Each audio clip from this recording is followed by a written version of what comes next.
I'm headed out to trim sheep hooves for the first time ever I'm doing it, and I'm kind of terrified. These are the trimmers that I have. I've watched 7 million videos, so let's see how this goes. Well, that didn't go well.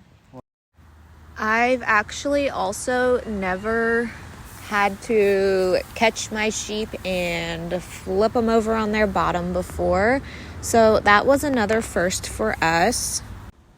And I would not exactly call it easy. They may be short, but these suckers are strong, okay? They've got some power. I would also like to point out that my kids are filming this for me, and they have absolutely no future in videography, so we can go ahead and check that off the list of future careers for the children.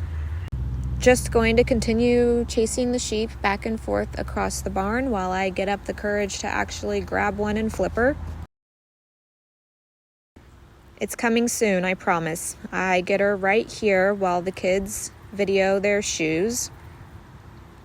I caught Lucy first, and we started in on trimming. I nicked her a couple of times. It's been a year since she's had a hoof trim. I thought for sure they would be overgrown. I was wrong. I made her bleed in a couple spots, and I feel absolutely awful. Sorry about that, Lucy. But I trimmed them up just a tiny bit around the outsides because I just couldn't fathom that it's been a year and she didn't need a trim. So that's where we're at here. Looking back, I think they look pretty good. If there are any sheep experts out here, please weigh in. Please tell me, should I have even done anything on these hooves? To me, they look like they would have been fine, and I probably should have just moved on to Ethel instead of trying to trim Lucy because they look really good to me, honestly.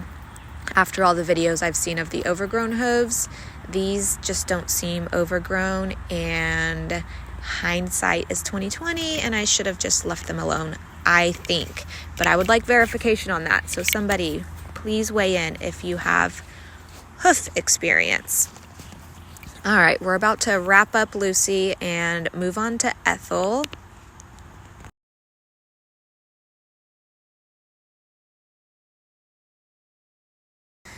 Okay, here we go, chasing the sheep again.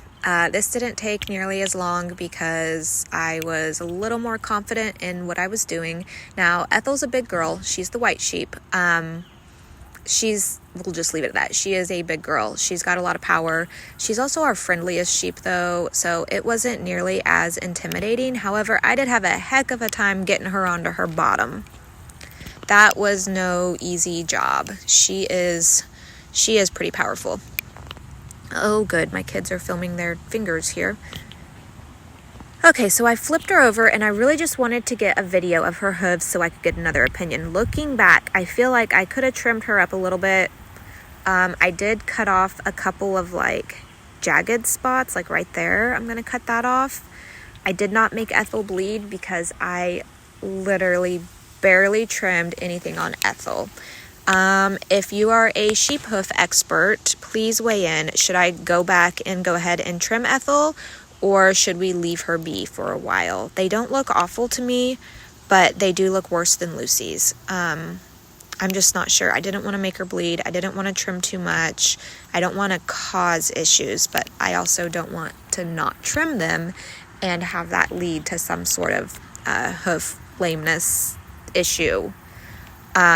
Anyways, weigh in. Let me know what y'all think.